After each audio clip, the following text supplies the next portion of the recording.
my phone here because I had to download Opera and I didn't want to be late. All right. So, all right, everybody, it is Monday, 11 o'clock. This is the most watched show throughout the universes, the 20 universes. No, 24. 24 universes. Yeah. And the fact that we advertised that the great Rhonda Vatier is coming on. Now the 25th universe is now going to be watching as well. So, Rhonda, how are you? All right. So I'll give a brief update. We're going to talk about Rhonda a little bit. So Mark puts on this, or helped put on this great event that Rhonda is part of, the Swim Across the Hudson. And I never met Rhonda physically, but I started following her online. And I started seeing all the stuff she's doing. And like, is this amazing? Is she crazy or what? Rhonda, how are you doing? Great to meet you. Great to see you, Mark. Always a pleasure. Thanks for having me. It's an honor. We're excited. So you live in Greenwich. I'm in Greenwich as well. I'm down in Byram. Oh, I'm right off exit 3. Oh, Belhaven. Okay. Oh, you're Belhaven. All right. So everybody. So do you have like a limousine driver that brings you to the podcast, or like Grey Poupon? They have Grey Poupon and all that kind of stuff? No. No, but I'm right near you. Yes, we're close. Different area of town. So Greenwich is a fantastic town, but there is different, and it's a great thing. There's different, there's areas that are not expensive. Belhaven, you have to have a pass to get into. It shuts down at a certain time during the day. I'm just kidding. We're okay. So the great, and Vatier is the right way to say your last name? Thanks for asking. Vatieri, pure Italian. Very good. So again, we met Rhonda in this event, the Swim Across the Hudson, but she's much more than that. So where are you from originally? Originally from Northern Virginia. My family's from Calabria, Italy. Okay. And I'm very proud, coming from nothing and working since I was 12. Yeah, very good. Yes. Okay, so let's get into that working. Your work is very unique, right? So describe what your job is, your career. My career is turning around companies and helping people get the best out of life, and pivoting companies, getting them out of crisis, whether it's Lehman, AIG, Estee Lauder, you name it. I've done 23 mergers. So I'm also on several boards, Laureate Sports for Good, Make-A-Wish. So I'm all on a lot of boards as well. And I work in aerospace, you name it. I'm here about helping people and companies grow times 10. So it's really getting the most out of people, like individual people, teams, that kind of stuff. Is that accurate? And companies, yes. So when companies call me, it's usually they want to grow their stock price or end-to-end technology. I'm a technology executive, but I'm more leadership. It's all about the people. Right. And then, so now you also jump in here, Mark, if you want. I'm going to hog it. I'm just fascinated by Rhonda. Right. Just Mark, go sit in the corner there for a second, okay? So I'll be over here. No, Mark. I would not do that to him. There's no way. What's I've learned with Mark? Have you really spent a lot of time talking to Mark? Like, he knows more stuff. We got into a discussion one time about how they came up with a funeral home, why it's called a funeral home. And Mark knew why it was called a funeral home. I'm like, how the heck do you know that stuff? It's like useless information that's stored, and eventually there will become a time where it might be needed. Probably not. Definitely. So okay. So you started off, you said like at 12 years old, you started all this. Did you know what you were going to do with your life, or is it just kind of all falling together? No, I fell into technology when coming into college. So I literally ran cables and data centers, and I was a part of the dot-com boom. A lot of girls with coding. I coded the first circuit from London to the US. So I'm all about STEM. You'll see me talk about science, technology, engineering, and math. And how I talk about it is through sports, because sports has an action. You have to show up, you have to perform. You don't just get a trophy. I'm all about performance and working hard. So you've seen me through technology and companies, and I've worked in every sector intentionally, because I believe if you don't move, you won't grow. You can't stay in one place for 20 years. Okay, so how does this happen though? You just don't all of a sudden become this person that all these big companies come to all of a sudden, right? Oh, how does it happen? You have a mentor, number one. You're known for taking hard assignments. I would go to India, live and work there, London. You work hard. I know you love grit. I have 2 books, one for engineering, Dummies, Service Management for Dummies, wrote Grit and Grind. It's about hard work and perseverance and putting yourself out there in the right way. Right. So you're not afraid to fail too, right? Is that part of it? Fail hard, fail fast, ask for advice. I need help. That's the most powerful words. And that's why I'm so passionate about helping others, because when I was younger, I didn't have the help. So you'll see me intentionally show up to help others. Everything has a meaning. Every race has a meaning. Everywhere I show up has meaning, just like this. I love Mark. I love Bill Brown. I love everyone in that swim and their friends. Yeah. More Is than it true? friends. Like, go ahead, Mark, jump in there. No, we're more than friends. Rhonda is a very special person, unique in the sense that when you initially meet Rhonda, you feel that vibe, you feel that energy. And it's really, you can't help but be inspired by it and jump on board and be part of the Rhonda Viteri train because, yeah, no, it's true. And she's a force. I mean, there's no other way to describe it. Right. So, Rhonda, though, let me ask you on a personal level. I mean, you do all this stuff for other people. You obviously have to take care of yourself, though, too, right? I mean, that's one of the things you learn is that, okay, you're always helping other people. You're always giving. At some point, you can say, listen, I need to step back here and take care of myself, correct? Yes, that's important to know those warning signs. Yeah. But how do you, okay, I'll be very blunt. I get myself stuck in these things sometimes where everybody looks at me like, okay, Tom can fix it. Like somebody contacted me the other day. They said, Tom, can you come and save me? You know, like I need you to protect me and all this kind of stuff. And if you feel good that they feel that way about you, they feel confident enough to come to you and say that. But then after a while, you go through periods of time and say, well, okay, is anybody ever going to come and save me? I know it's kind of selfish looking at it that way, but you have to, right? You have to have somebody take care of you too. Yep, you do. I think that what I do every day, I'm very intentional. I wake up, I work out. I don't look at my phone right away. That's taught me years, even though I'm on call 24/7 for technology. But you need to carve out that time. I put on my calendar RV time every day. And it's usually in the morning, and Mark will get a text from me about my gratitude. And I literally go into my zone before I start my day, even though the world clock is, global. I'm in a global environment, but I'm very intentional with that. And that's the time that's not disrupted. Right. Okay. So do you make it your clients, obviously some high, they're paying you a lot of money. They're high level clients. Do you make it clear with them that Rhonda has Rhonda time? Absolutely, because I want them to learn. If you don't take the time for yourself, you can't give the energy that people need or show up the way you need to. And that's why I do a lot of my races for Ironmans and, stuff that I'm involved in. Right. So everybody knows. So the swim across the Hudson, we've talked about, Mark and I have talked before. So it's a bunch of Navy SEALs. They get the little tight shorts on. They're all jacked up. They're swimming from Liberty State Park over to Lower Manhattan. And Rhonda jumps into nasty water. Have you been a swimmer in the past? I have. I grew up swimming. Butterfly was my stroke. I'm a very strong swimmer, very, very strong, and got a lot of awards and records in that swimming.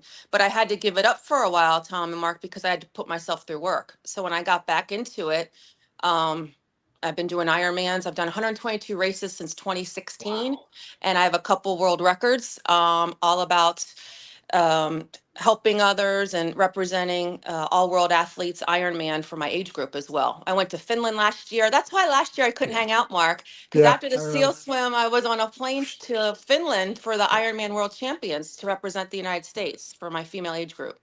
So, but I mean, obviously, you're not getting. I'm getting kind of personal. You're not getting paid for these Ironmans or the swim. So, does you feel like, okay, that's great for you, but it also helps build your business? No, I think it's called the time. That's where I do my active meditation, is the best swimming, biking, and running. I know myself now. I speak through sports, and I will intentionally. I mean, you can't show up to an Ironman and not prepare. I'm all about preparing in life. People think you could do all these events. They don't see the preparation. You have to prepare. And it's all about performance. But that's the Rhonda time. But I'm also guiding, whether it's Chris Nickus, a Down syndrome athlete for a Guinness Book of World Records. But those races, Tom, if I'm doing an Ironman, either I'm guiding a Down syndrome athlete or it's for myself, an Ironman. Other races aren't. They're usually charity related. There's a saying, but I don't that get paid. I don't get paid. there's a great saying. It's not what people see you doing; it's what people don't see you doing, and that's what I think Ron is speaking to. It's that meditation time. And Tom, you and I both are very early risers, and my days I get up early, and that first hour and a half in the morning is what I call meditation and self-education. So I'll do a little meditation and speak to my higher power. And then I go on YouTube, and YouTube is a great resource. It has an algorithm that's been developed over my interests, and it's either martial arts, things that really I can gather a lot of knowledge from. and that's it every day. And then I start my day. Ron, I'm assuming the word discipline is very important to you as well. Discipline. Anyone I come in contact with, I help others with discipline. Structured environment. I love structure. A lot of governance committee boards for work, but discipline is everything. Yeah. So like, okay, so for what time do you get up in the morning? I'm in the pool by 5 a.m. at the YMCA in Greenwich. Oh, you are right in the corner there, right by Whole Foods. Come join me, please. Didn't they just redo that place a few years ago? It's probably the nicest YMCA in the freaking world too. It's beautiful there. They just did it. And it's closed for 2 weeks. So now at Rye right now because it's maintenance season. Oh, okay, good. Yeah, that's cool. You know, That is, I joke around about Greenwich being like a real rich town, but the byproduct that there's so many great places. You can go to Mianus. I say Mianus sometimes by mistake. Sometimes I do it intentionally, but Mianus State Park. How about Todd's Point? Do you go to Todd's Point?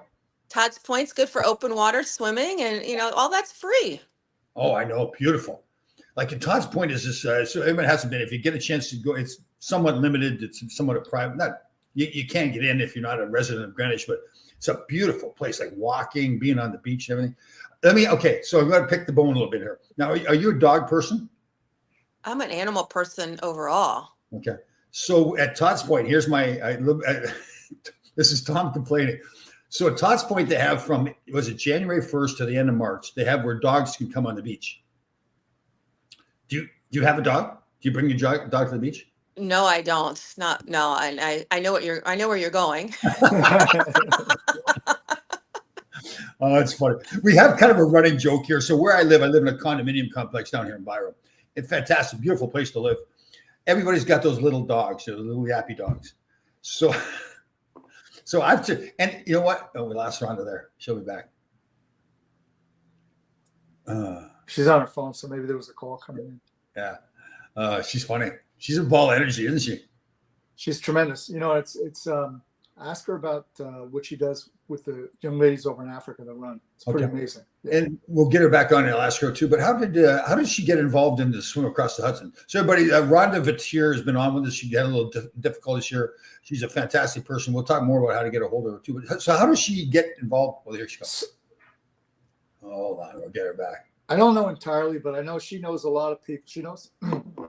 Okay, so it's just a serious question. So I love dogs, but it's more the owners. Like there's a dog leash law. So the dog's supposed to be on a leash. So a lot of people think, well, my dog's special, so it doesn't have to. So I turned into like the dog police. No, I'm like, put your dog. I try to be gentle at first. I say, can you please put your dog on a leash? And then they'll say to me, well, my dog's smarter than most people. I go, okay, well. Probably right. Smarter than me for sure. Are you accepting of like dogs running around with no leash on, Lisa? Rhonda? Not at Todd's Point. It depends on the environment. Okay. So you're like me. You love dogs, but they need to be controlled. Like that. That's okay. Yes. I think we don't want a free for all, right? Yeah, we do at Todd's Point sometimes. Oh my God. I had some dog run up to me one time and he's growling and running up to me and I put my foot up to protect myself and now he starts attacking me and then the owner looks at me like I've done something wrong. I'm going, put your dog on a leash for God's sake. Well, we should name you Dog Etiquette King. Yeah. I like that. So instead of dog police, I would be etiquette. That's much more formal. I like that. It's a little softer. So Mark had mentioned to me, so you work with a lot of girls in Africa. Is this correct? What's that project? What is that all about? Well, that run started because I was out in the Serengeti with my friend in 2018 and on a safari. And if anyone knows me, I can't sit still. I like to move. No, come on, no way. No. And I'm not a safari person for that long of a time. So I look out and I see all this land and I tell the manager I want to run. They're like, are you crazy? You're not going to run out here. You can get attacked by a lion or a giraffe. And I'm like, why not? There's beautiful land. Give me a couple guards and I'll take them running. So fast forward, they told me I couldn't do it. When you tell me no, I'm going to do it. And I started running and I brought a lot of the staff with me. It started a movement. It literally started a movement in a run 2018 to fast forward where we are now. to run across the Serengeti. I'll fill in the gaps, 55 miles for girls, because when I went to the community to teach the next 2 days after I did this run with a bunch of armed guards that were from the government, someone came up to me, a little girl, and said, "Are you the crazy American?" I said, "What are you talking about?" First off, I'm not crazy. And the Well, American, hold on. You might be a little crazy, Rhonda. You might good be. crazy. Yeah, you And the go. world American said to me, and I was piqued my interest. And someone said, I said, "Yeah, I was running and I learned about these girls that were mutilated, the Mhm. female genital Mhm. mutilation and how they're treated." And and the boys learn to do that at a young age because it's a culture. And I said, "You know what? I want to give back to them education. Why don't I help create this run?" We run 55 miles. I work with the girls and boys. I did 628 boys 2 years ago, speak to them, help them understand their dreams and what life's about, quite frankly. It's not just girls, it's boys. But I do this run through the Serengeti with armed guards, 55 miles every year, last weekend of October, and I give back to the community conservation canine unit. You asked about dogs. Yeah. We give canine unit the boots for the guards and the girls and the boys across Africa. Wow. Do you If have you a go to Rhonda, if you go to Rhonda's site, you'll see a photo of her running with the armed guards. I mean, they're carrying long rifles. Thank so, you, Mark. yeah, come on, you must have had some times where It's you're cool. thinking to yourself, like lions come out or whatever. There's been times where it's been something happened. Oh yeah, last year, this scar is from when I fell. The zebras were running, and of course I was running into them with guards. There's a video of it, and I fell on it's a trail run. This is not an Ironman 70.3. This is hardcore racing on paths that aren't Right. even paths. Yeah, Right. there's a lot of stuff, but the harder the better, right? Okay. Like the So Hudson. I got to ask, Yeah. are you married? Yes. And what is your husband? I mean, what is he? I mean, he obviously knew before you got married that this is the way you are, right? We had specific rules. Let's put it that way. Yeah. I mean, I think it's fantastic. I mean, but it takes the right. Obviously, you, as in any relationship, me being a guy that's been divorced twice, it takes. You have to know each other, right? You have to know what you're getting into in that relationship, correct? Oh yeah, there's definitive lines. I'm not going to give up my identity. Right. Yeah. Beth said to me just last night, actually, that when I met you, I knew you were weird, but I didn't know you were this weird. You're not I weird, said- Mark. I said to her, "Yeah, I shock myself sometimes too." But thank goodness for Mark every year. I always look forward to seeing Mark at the Hudson Swim with Bill Brown. And I can't say enough about those two gentlemen. I don't want to leave anyone out, but Mark, you know how much of an angel you are, and Bill. I would go to the mat for any one of them. Yeah. We certainly know that, and we appreciate it, and we love you. And how did you find out to swim across the Hudson? I found about it through Bill. This was years ago. I'm not going to name the other organization, before Navy SEAL Foundation. And I fell in love with Mark and Bill and the cause. And it wasn't 300 people back then, was it, Mark? It was less than No. 100. Yeah, well, the first swim was 33 SEALs, 1 Patriot, Ryan Menke. The second year, Tom, you were at first and second year, I think, Tom. I was at second and third. I think. It wasn't there for the first one. I was there for the second. In any event, I think we had like 57 guys, maybe. And then it just exploded. And I think, what do we have? 300 right on the button this year, right, Rhonda? Yes, it's amazing. 300 swim. Yeah. And what's incredible about it, you have very high level athletes like Rhonda. You got SEALs, obviously. You have some Division I collegiate swimmers. You have a lot of, I know some rescue guys from New York Fire Department swim, but and then you have a whole like swath of veterans and patriots of every age, both genders, every shape, and some of the people you look at, you go, I can't believe they're completing a swim, because they don't look like they've really prepared for it, but they get it done. And the people have to understand about the swim. It's not just a swim. Mm-hmm. There's along the way. You start off with 100 push-ups at the benediction. Then the first, we hit statue. There's a barge, and they do another 100 push-ups and 22 pull-ups each. Swim to Ellis, another 100, another 22, and then finally in New York, another 122 pull-ups when they get to. You can't do 100 push-ups, can you, Rhonda? I could do 100 push-ups. I'm just kidding. I'm kidding you. Yeah, I mean, you have to be careful. I mean, you really do. Yeah.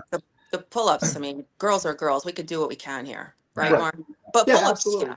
but what I'm saying is it's And grown the to run. such. Yeah, there's a what's that about? All total, I guess if you the first run and the second one's probably about 3 miles total, I would say. Yeah. Hmm.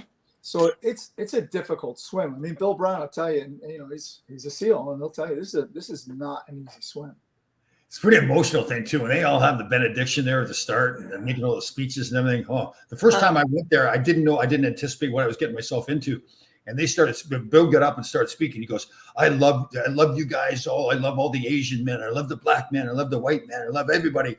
And the way he speaks and everything too, it's like, oh my God, like Jesus, you want to get down and do like 1,000 push-ups. Yeah. Yeah, he's amazing. Mark and I last year were together and we cried. If you don't cry, you're not human there. Oh yeah. You know what was interesting this year? I was waiting for it, Mark. I wanted it to storm like it was Friday to Yeah, see who canceled and actually showed up Saturday. I was ready to too. swim in that Yeah. storm. Yeah. Ready. Yeah, and you know what? This is one of the things that I've come to learn about Bill over the years is that it's always an adventure. And so Right. if it rained, it just adds to the adventure, right? Yeah. I love it. I tell the story all the time. Mark was there. Who's the guy with the scar on his stomach? William Branham. Do you know Bill? Hmm. So we were helping. Actually, it was a friend of yours, I think, the woman who had got hypothermia. Chris Bachman. Chris Bachman. So she had so we're all standing there. I'd taken off my T-shirt that I had because I wasn't swimming to give her the shirt to keep it warm. So I've got a big scar, like about 6 inches, where I ruptured my spleen and my stomach. So William saw the scar, and I thought he had the same scar. She said, "Oh, we got the same scars." And I thought, I'm pretty tough. I'm like a Navy SEAL. He's got the same scar. And I says, "Oh, did you get your spleen out too?" He says, "No, I got shot." Yeah, that's when we met. That's when we saw Yes. each other on that barge. That Yep. year, I was hugging her, and she hyped out. I mean, this swim is like Bill Brown says, it's no joke. Oh, You it's might real be good. Yeah. you might be a runner, but if you're not a swimmer and you're not conditioned to that, she didn't make it. Yeah. I mean, Yeah. it is what it is. And I followed. She's in great shape and everything too. So for her, let's go. Go ahead, There's Mark. Monty. I was going to say Monty was with Rhonda. Monty Heath. Yeah. And so what I was going to say is Steve Brown, Scuba. You know Scuba. Oh, right? Yeah. yes. He's awesome. He's just such a great guy, man. He's Love like, him. he's a guy, he swam this year, Tom, with a young man who's got, I think, Robert was Down syndrome, I believe. Yeah, he's one of my friends that trains with Chris. Yes. Yeah. And Steve was his swim buddy Yeah. through the swim. It was incredible. But he said to me, "Mark, when are you going to do the swim?" I said, "You know what? I'm more valuable to the swim on the barge than I am in the water." Yeah. I mean, I could probably do it because I grew up in a lake. I started swimming when I was 2, but I'm more valuable on deck than I am in the water. Oh, Mark, you're valuable anywhere. When he's Yeah. come up and see Mark, it's like, "Ooh, I'm home." Yeah. Right. Exactly. On the barge. It is cool when you land too, right? And they've got all the bagpipes going and the whole bit, and you're marching through downtown Manhattan. That's pretty cool too. I think it was the first year you swam, Rhonda, when we all met at the rink. Yes, So that's right. Yeah. So what we did, Tom, was I got a hold of Danico and the guys over in New Jersey, and we went on the ice. And some of the SEALs had never been on skates before. Right. And Kenny Bigby, Yeah. Tom, you're a big fan of Kenny's. Yeah. He wouldn't get off that ice until he taught himself how to stop. Oh, is that right? Yeah, it was amazing. So I had my Warriors out there, disabled veteran hockey team that Ted Curtin and I run. And what they didn't know was that after we came off the ice, we're going in the weight room, and the SEALs are going to put you through a workout. Yeah. But it was really cool. We got in the locker room, and the Devils had gone ahead and they made some camo jerseys for all the SEAls, and it was fun. Dano was letting a couple of guys with his Stanley Cup ring, and I saw that. You had a video, didn't you, or Kenny? yeah, Yeah. I think Kenny put it up, but it was a lot of fun. And that's Rhonda, you were there with Mike Vega, is that his name? Yes. Yeah. And Yeah. Steve was there, Scuba. That was so Scuba much was there. fun, Yeah, that was a blast. Mark. Yeah, Oh, yeah. that was a blast. Tom, hook us up with the Ranger alumni. Get us over in the garden next year definitely. before the swim. I like that. They want to plan a whole bunch of stuff this year too. So we'll definitely get that done. What, Rhonda? So if people want to get a hold of you, how can they do that? Sure. Very easy. Rhonda M. Viteri at gmail.com, rhondaviteri.com, and my phone number, 718-300-3682. There you go. I'm very transparent. And you're on Facebook and Instagram as well? Mhm. Yes, Rhonda M. Viteri, Instagram and Facebook, Rhonda Viteri. Right. And LinkedIn, that's where, thank goodness for all my corporate sponsors, Rhonda Viteri, to raise a lot of money for Bill Brown and Mark in the swim. Good. Now, You know, I'm what's amazing? fascinated. Go ahead, Mark. Jump I in. was just going to say, one thing I find in life, it's amazing how people just, I don't believe in coincidences. So, Tom, how many hockey players have you played with and known NHL all your career? Probably thousands of players from college right on up, right? Mhm. And I didn't play. I coached, but I did play, but I didn't play in the NHL, obviously. I know a lot of players, NHL players, whatever. And turns out Rhonda is a huge friend and supporter of Heather Hardy from the boxing end of my world. And I know Heather very well. So what I'm getting at is we all end up in the same boat at one time. Yeah. Yes. Okay, so being a twice divorced man, I'm fascinated by your husband. What does he do? Seriously? No, because this is a total compliment. I mean, it's not easy being married to Rhonda Viteri, right? I mean, there's obviously some great things, all the positive stuff, but it's a handful, right? So what does he do for work? He does he sponsors a bunch of athletes, but that's interesting. I've never thought, no one's ever asked me that. Mark. See, I feel good. I feel very happy about that I'm the first one. So I'm thinking about men out there, men's health. Well, I think Men's health. what Tom's getting at is some men would be intimidated by your success and your, most men don't want to be second in line in terms of stardom. Well, thank you, Mark. That's because men have a weak ego, a very strong ego, but weak at the same time. Oh, no question. Absolutely. That's totally the truth. Yeah. Thanks. I don't see it that way. I mean, I get a lot of those questions being the only woman in the boardroom a lot for technology, growing up in a male dominant field. I don't see that. I've had to learn it because it's all about performance, and I'm going to do what I'm going to do. So if anyone doesn't, I'm going to do the right thing. And if anyone worries about that in my family, we have great talks about that, Mark and Tom. Mm-hmm. I think boundaries are important. Mm-hmm.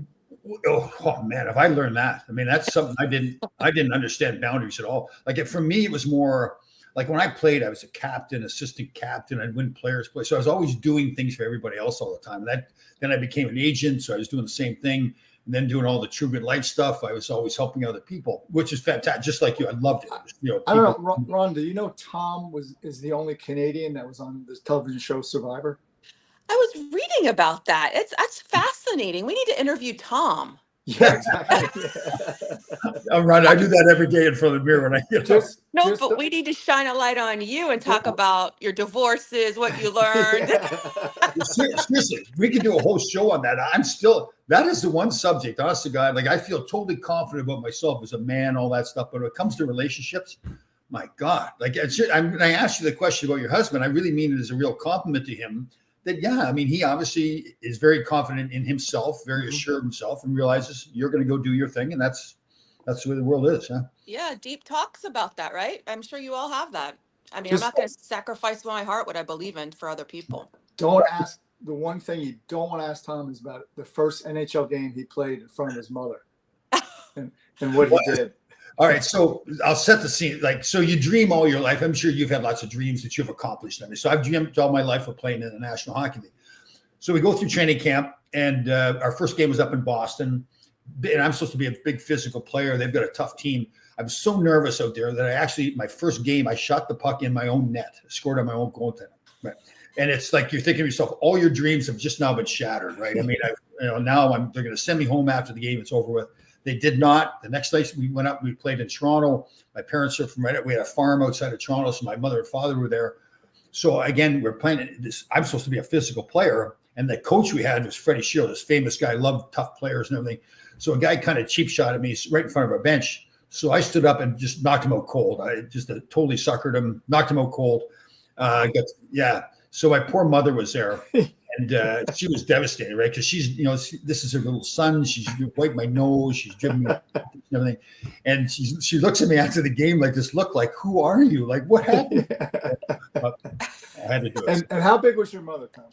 Tiny woman, 4'11". And that's funny because Tom and I hope you don't mind, but Ken Yeah. Danico, it's the same thing. It's a very similar type of players. Hard nosed, going to give you everything they have. And his mother was this tiny little bitty thing too. Wow.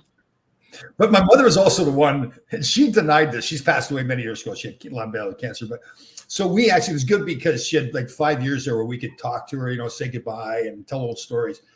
And she denied the story. But I was playing in a lacrosse game up there. In Canada, they play lacrosse in a hockey arena. They take the ice out, it's box lacrosse. It's a pretty physical sport. So after the game, this young kid wanted to fight me. And I'd never been in a fight before. I was like 6 or 7 years old. So I just stood there like a dummy. My mother took me out to the parking lot to the car. I'll never forget. She looks around, makes sure nobody else is around. And she looks at me and goes, if you ever let somebody do that to you again, I'm going to kick the shit out of you. Jeez. She did not want her son getting pushed around. And she denied it because she didn't want, like, she basically created a monster. Because then I realized, okay, I'm going to fight everybody that moves. So that's funny stuff. Well, how can I help you two? What can you give me to help you with, Mark and Tom? You know what? Tom, you want to answer? Yeah, you know, Rhonda, I think it's more like we're all living in the same kind of life. And I really admire you because you seem to have taken it to a whole different level. Like for me, I've loved the things like Mark mentioned, the Survivor, being an agent. Like being an agent for me, I didn't anticipate all the things I was going to be able to do to help other people. So I've been lucky in that, you know, again, being a player in the NHL, I have this stuff. I think it's more like, I mean, I'd like to do maybe we do show more often about how to help other people. Sure. What you do. You know, we had an opportunity. There's a place called Roscoe Mountain Club, that we were going to do events up there. That we could still do them too. It's further away. I think that part of the problem was about 3 hours away, so it was harder to put those events together. But the concept was to get a team of people. Let's say it's you and Mark and I, and we really have a weekend or 2 or 3 days together with people where you could do a lot of different events together, speaking engagements. So that kind of stuff I'd love to do. I tell you, the whole. Have you ever thought about you've written 2 books, correct? I have, yes. Right. And did you write them yourself? Do you have a ghostwriter? No, I wrote them. It was very hard. Yeah. Did you publish them? Did you have a publisher? Or did you self-publish? I had 2 publishers, Wiley Publishing for my Dummies book, and then I had another publisher for my leadership book. And what was the first one called? Enterprise Service Management for Dummies. It's a technology book. Oh. You know those yellow and black You've books? seen them, yeah. Okay. Yeah. When I first started in the Asian business, IMG was a big company back then, and Mark McCormick, who ran IMG, he wrote a book called "The Things They Don't Teach You at the Harvard Business School." And so when I started my own company on my own, and I bought "The Things They Don't Teach You at the Harvard Business School" and similar to about dummies, some similar kind of stuff. So I read both his books. They were fantastic. Interesting. After about 5 years, they hired me at IMG when he was still there. So it was just interesting the way it all came back. But it was interesting. Mark, how can I help you? Just be Ron Viteri every day. I'm good. Oh, let's just be Mark. I love you, Mark. Thank you. He's lovable, isn't he? He is. I mean, gosh, when you see him up there on the barges, he could do anything. He could swim 10 miles for him and Bill. Yeah, no, I mean, so I'm just continuing to do what I do. You know, I enjoy teaching, I enjoy coaching, and through Bill, actually, I met a man by the name of Bruce Schmutter who has a company called Facilitator Technologies, and what he is, so many patents, but his latest one is it's a door jamb. I'll just leave it at that. That comes off the wall in a case of an active shooter or some kind of intrusion. He's involved in the healthcare industry, and long story short, I've come to find out 75% of workplace violence is in the healthcare industry, particularly emergency rooms and psych wards, and that number is probably higher than 75%, but a lot of it goes unreported. People just don't want to get involved in the judicial process, having to go back to court for months on end. And to that end, Bruce is going to be setting up through Jacobi Hospital in New York, where Bill Brown and myself, we participated in an active shooter training day there. He's going to set up an educational school there where we're going to teach people and kind of teach them to go out and teach other healthcare professionals how to stay safe in an active shooter and just how to stay safe in the emergency room and what to look for. My specialty is threat identification and stuff like that. So that's kind of where my passion is kind of directed right now. Yeah. That's great. I love And to know that. now that I'm thinking more, Rhonda, the other thing I want to do is I want to meet your husband. I want to do a podcast with him. Mark, what is going on? Okay. Oh, good God. What's your husband's name? What's his name? I'm not even going there anymore. This is live streamed. You're smart. You're a smart woman. Yeah, I'm very smart. So, he was watching right now. He just, Rhonda, do not give this idiot my name. Do not give my name. Tom is just this is self-education for Tom. Oh yeah. I can tell. Well, we can meet in person. I'm all about helping others. I'm going to see Heather on Friday in Brooklyn, Mark. Yeah. Good. Tell her I said hello. Rhonda, I am definitely the guy that has made every mistake in the world. Like, and here's the thing for me: whenever I've made mistakes in the past, at the time that I was making the mistake, I really believed, honestly, that I was doing the right thing. Sure. I won't get into the whole story. I was trying out for the Canadian Olympic team, the 1980 Olympics, and the night before our training camp started, I went out with a couple of friends and had several adult beverages, and then. Yeah, and then decided to take all the furniture outside in the parking lot and put it on top of the trainer's car like at 2 or 3 in the morning, thinking and really honestly thinking this was a great move. This would be a bonding thing. Thinking it's funny. The next morning, the gentleman that ran, his Father Bauer, he's an actual priest. He ran Hockey Canada. He walked up to me and gave me a plane ticket and sent me home the next day. So, wow. So I learned that. See, the thing is, I'm sure the same way. Although that was an extreme thing and a stupid thing for me to do, the lessons I learned from it were incredible. Like the biggest lesson I learned was don't be afraid to make mistakes. Like absolutely, you have to, and don't be afraid to move. I always tell people in life, you have to move. You can't stand still in life. Otherwise, you're going to be the same person. I had this conversation with a doctor yesterday. That's on my team. Literally, I said, are you a robot on like this, just going on a circle on a hamster wheel, or do you want to enjoy life? Yeah. You know, I get this question, why are you doing so much? Well, the people that are busy, like you get the most out of life. I call them spinning plates. I like to have a lot of spinning plates going and helping people, as Mark knows. Yeah, absolutely. And that's true. I know you guys are going to go. I'm going to go to another meeting, but continue, right, Mark? Good. Rhonda, thank you so much. Tell your husband I'm hunting him down. You won't find him. Rhonda, do me a favor. Find out what your husband is going to charge Tom per hour.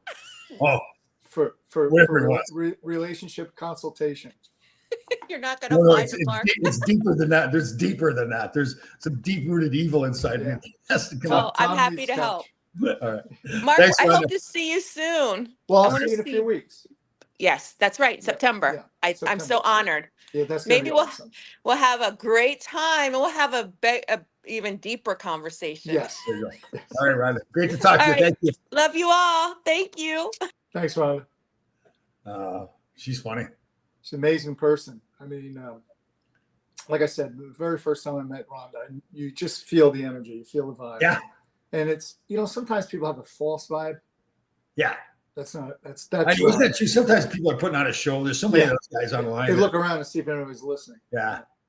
Yeah. You know what's funny? I don't know why I got the subject, but we mentioned the other that Joe Swoll. Yeah. What do you think of him? I haven't really seen enough of his stuff on YouTube to make an opinion, but the little bit I saw, it was pretty funny. Yeah. Yeah. So there's Joe Swoll. No, he's jacked up. They're a real muscular guy, but he does this video, geez, every day pretty much, and he keeps them to about a minute. And he really analyzes the interaction people have with others in the gym, largely surrounded around a lot of video that takes place now at gym. So I guess I guess I've seen more and more people are now doing, influencers are doing videos with tripods. So they set a tripod up in the gym, and inevitably, I think the general rule is, okay, you can do that, but you can't expect other people in the gym to stop moving around. It's a gym. It's not a studio. Beth and I were talking about this last night, that yesterday I was watching a video. The guy was a martial artist. Doesn't matter what it was. But he said he gave 3 reasons why he thinks martial arts is important for all children. And the very first one is, and it's true, you learn respect. Yeah. When you walk into the dojo, you bow, you're always respectful to your sensei or your teacher or whatever it might be. And that's lacking. So Beth goes in. So she goes to the gym over here, goes in yesterday, and there's a little area where they do personal training. So she's waiting for her trainer. And I guess somebody had been training in there and left weights laying around. So this kid comes in to work out, and he looks at her and says, "You're gonna move. You're gonna put your weights back." And like so that's what it's just lacking. I mean, oh, I know. Yeah. this And it's a great point. So he could have come in and said, "Sorry, are these your weights?" exactly. Right. Yeah. It'd be nice about it. Yeah. Like he still could have got the point across. And if it wasn't her, I know it's really, Yeah. it's like we want to attack now, right? Instead of, Yeah. Well, there just doesn't seem to be very much, and it's sad because it doesn't take much. Yeah. I was, in fact, Saturday, I went to get, every once in a while, I like to be nice. So I went out and bought Beth something. And I was walking into the store. It's in a strip mall kind of thing. And there's older. This woman had to be 90 plus. And you know how they paint like a crosswalk? yeah. It's painted. So she's about to start walking across that painted crosswalk. And this female comes in her like SUV and just lays on the horn. It scares the living bejesus out of this woman. And I was in such shock, Tom. I didn't have a chance to respond. I would have lit that woman up. Anyhow, so I walked across the street. I'm not that old yet. I can still walk people across. Slowly. But my whole point is like, I know. what the hell is going on, man? It's like, But you know what? And we don't want to sound like the grouchy old men, but I think it's just gotten to the point that everybody is only worried about themselves now. yeah. And you should be careful. There's a lot of good people out there. Of course, we just talked to one for close to 40 But minutes. it seems like the vast majority, and maybe it's the ones that make the most noise, or the ones that are like everything else, the people that are idiots stand out more than the Yeah. people that are good people. But it just amazes me that it just seems more now than ever. There's just this total lack of regard. Yeah. I think a lot of it has to do because we live in, at least I do. I think you do too. It's just too crowded. Everybody wants to fight. Everybody's tribal. Well, you know what? It's very interesting you say that too, about on top of each other. So I live in the condominium complex. The guy was in fixing, I had some mold on my roof or ceiling or something. So they're fixing that. So we get into a conversation about dogs and cats and people living together. I thought, well, maybe I should move someplace else. But then you look around, if you're going to stay in this area, it doesn't matter if you're in a condominium complex or not. The houses are right on top of each other too. It's like you're going to have to deal with other people. Yeah. Yeah. Everywhere you go, you're going to stand online. And I get it. And it's just the way again, we live in very, very populated areas. If you go some places a little bit spread out, it's not so bad. But it's just everybody's just ready to go all the time. I had a guy the other day ran a yield, almost T-boned me. And all the time, I didn't say anything. I just looked at him like, dude. So now he gets in front of me. And I'm like, he's looking at me in the rear mirror. I'm going, what? Like, I know. And then now he starts slowing down. Oh God. So of course I slow down. Then we get to the proverbial light. And he's over here, and I'm looking at him. He starts taking pictures of me with his phone. I go, dude, what are you doing? He goes, I'm taking a picture of you. I go, well, you're a smart guy because I am kind of handsome, but what are you going to do with this picture? What do you think I'm going to do? I said, you're going to call the cops because you almost T-boned me? I know. And like, it's that nonsense. Right. But where the old Mark probably would have got out of the car. Oh, I know. But And that's how you get shot nowadays. Oh, I know. You know what's funny too? So I think I told you, I'm going through this purging process, both in my life, like personally and physically. Be careful how you say that. It's purging, not Persian. Purging. So getting rid of things in your life that just you don't need, and they're dragging you down. And it's funny, like an example, and I think this is a good metaphor for life too. So I wanted to try to neaten up my place, make it look much more, nice. So I realized I've got these lamps all over the place. I've got them separated in different rooms, but a lot of them are matching sets, and they're in different rooms. I'm thinking, okay, just put the lamps in the same room together. They're supposed to be the same. I don't know why it was such a big deal to me, but I thought, like, okay, yeah, just clean up your life. It's funny you mention that because part of my life, like my car, it gets so unmanageable that I go, okay, I got to spend an hour here, like just rearrange it. I got hockey stuff in there, boxing stuff, right? Yet, with I lay out the water bottles, like they got to be. Sure. So, Yeah. There's no rhyme or reason to it. You know what I'm saying? Like one area of my life's a mess, and the other one I'm like obsessed with making it all. Yeah, it's not exactly. There's some things like I'll get on things right away. If there's a project to do, there's other projects like, nah, I get that. We'll get to that later. Like the mirror fell off the rearview mirror of my Yukon fell off. You're only going forward. Yeah, well, yeah, exactly. It fell off like a year ago, like last summer. And I have the mirror sitting on my counter in my kitchen. I'm going to get to that later. I'll get to that. Every time you walk by it, you look at it. Yeah. So I finally got it done. I was like, okay, it really hasn't changed my role that much. It's funny stuff. No, Rhonda Vatier, everybody, fantastic woman. So it seems like if you've got an event going on, she doesn't necessarily need to get paid for the event. If it's tied into helping somebody else that's like part of her cause, she gets it. Yeah, Rhonda is, like many of the people I've met through Bill, involved in so many different causes. Right. And she doesn't do it for publicity. She doesn't do it for money. She does it because it's the right thing to do. Sure. And then that's the beauty of Rhonda. So Rhonda Vatier, RHONDA Vatier, VETERE. Yeah, Vatier, like Lettieri. So you can get her on Facebook, Instagram, and LinkedIn. Fantastic woman. So you follow her, just all the stuff she does. That's pretty cool. That run across the series. That's Rhonda. That's pretty. That's beyond cool. Yeah. She doesn't have a bucket list. Her bucket list is all checked off. Sure. I don't like bucket lists. If you're not doing all the things now when you're alive, don't wait until somebody tells you you're dying to start doing all the things you're going to do. Yeah. So what's going to be your next adventure? You know what? That's part of what's been going on. I've kind of taken this time to kind of regroup a little bit. Yeah. It's really interesting to say that because it's just like, okay, I don't want to just be sitting around. I want to be making sure I've got something going on. I'd really like to get like the whole process, the whole Survivor thing doesn't have to be Survivor, but the preparation for it, the whole mentality about doing it. I really like that kind of stuff. So maybe we should do our own kind of stuff. But yeah, we come up with something. I mean, that and to what you just said, it's preparing. Like when I did the 60 rounds, when I boxed 60 rounds in a row, the event was awesome. I mean, I had people there, I had friends there. I had somebody sponsored food. It was at Gleason's Gym in the city. It was a tremendous day. Raised a bunch of money for veterans. But it was the preparation for it. Yeah. Which was because again, I pretty much did it on my own. I was boxing 30 rounds a week, twice a week. So I figured if I could do 30. Sure. And like I said before, it's not what you do. Our boy William Haynes, look at that man. Look at the guns on that dude there. Look at him. Yeah, probably not smart by that kid. But yeah, Bill, that's what it's all. Everybody's a tough guy. Always from 30 yards away, too. Like this kid, I'm sure he gave you the finger when he was driving away or whatever. It's the same thing on social media. Like, oh my keyboard warriors. Yeah.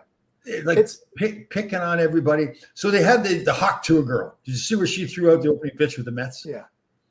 And everybody was outraged. Oh, you got the Hawk Tour girl. She said, they honor. Here's one of my pet peeves ever. Lawrence Taylor was one of the greatest athletes that ever played. Mm-hmm. Right? Great player. But he sexually abused a 16-year-old runaway girl. Mm-hmm. I don't care how many tackles you played in the National Football League. To honor that guy. So they're complaining about the Hawk Tour girl when the New York Giants bring in and honor Lawrence Taylor after he violates his young girl. So, yeah. No, I agree. I mean, there's a lot of misdirected. Stuff like that. Because some young 22-year-old girl says Hawk Tua, and then they have her throw out a pitch, and it's like the same people that get offended by that will tell you it's okay to do some of the other insane things with kids. They'll have the news on, and their kids will be watching all the news about the politicians. Some of these politicians are the biggest scumbags on the freaking planet. About just about all of them. Yeah. Well, yeah, like you know what I get a kick out of too, like when somebody lies, like the was it Tim Waltz, whatever it was. Waltz. Yeah. So he lied. We talked about this before. So he lied about carrying his weapons into battle. He still served the country. He was a National Guard, fantastic. But to me, it's almost like, okay, we're surprised when a politician lies to us. Yeah. What do you call a carload of politicians that went over the cliff? Say that one more time. What do you call a carload of politicians that went over a cliff? Good start? Yeah. That's good. I like that. There you William Haynes, 54, still hitting the gym. Yes, you are. Look at put the shirt. You and Mark should do like a video together. Like well, we got January and February. We need some more guys, Bill, to finish out the calendar. There you go. All right, Mr. Mark Puttenvink. Great to see you again. Mark Puttenvink, PatriotTrainingSystems.com. He can train anybody from animals out. What if you can train an animal like out in the Serengeti? I trained Sophie here in the living room. I had my grandson dog with me yesterday, Maverick. like, he went through that stage there where he was a puppy for the first year, just a maniac. And now he's just like, hey, Grandpa, can you rub my belly? Just rub the belly somewhere. Yeah. Yeah, definitely. All right, brother. Have a fantastic week, everybody. Stay safe. Help everybody out there. 988 hotline, shoulder check. Check out Rhonda Vetera, RHONDA VETERE. Fascinating woman. So, all right, Mark, you have it. Like, you know what, Mark? You notice how, like, we have a beautiful woman on there. She can care less whether I'm there or not. All she wants to talk about is how much she just loves you and how fantastic you are. It's only human. Yeah, as you say, that's a common theme. I'm like the last draft pick of the draft. I'm Mr. Irrelevant. What was the kid's name? Daigle. Daigle? What was his name? Remember, first round draft pick, never played. This has been Alexander Daig. Daig, rather. Yeah. Well, they also have that saying, "Is all Swedish, no Finnish." All Swedish. Were you in San Jose when they drafted Pat Falloon? I was actually doing broadcasting with the Sharks that first year. Because I had a bunch of the guys who were doing our summer workouts, and we were just getting done. And Billy Guerin, I guess Billy might have been a free agent that year, and they're talking about that kid, and he said, "What do you mean, fat balloon?" Because he showed up to camp kind of chunky. I had a client, great guy too, Andy Delmore, really good offensive player, wasn't a great defensive player, played in Philly, right? He was Nashville. They called him Andy Elmore, no D. No D. I thought that was pretty creative. I like that. That is a good one. Yeah. No D. All right, brother. Have a great week. Last one. Yeah. And it's okay because Peter was a great guy, but Peter Nedved, right? So yeah. Andreas Johansson. I don't know if you know AJ. One of the funniest. He's a great guy. I still talk to him. One of the funniest dudes I ever met in hockey. So he's on the bike in the room after practice, and Peter walks by, looks around, walks out. He wasn't really a big gym guy. AJ, he starts singing, "I don't want a forecheck, I don't want a back check, just want to cash my big fat paycheck." All right, wait, one more question here from our buddy William Hayes, being the veteran that he is. I cannot walk away from this. It was a low salary. So my first year in the NHL, I had a $25,000 signing bonus and $60,000 salary. So that's a lot of money back then. It was back then. It was a big deal. Yeah, I thought it was. Yeah. I bought myself my Camaro Z28. Oh man, there you go. Cool, dude. All right, brother. Have a great week. You too.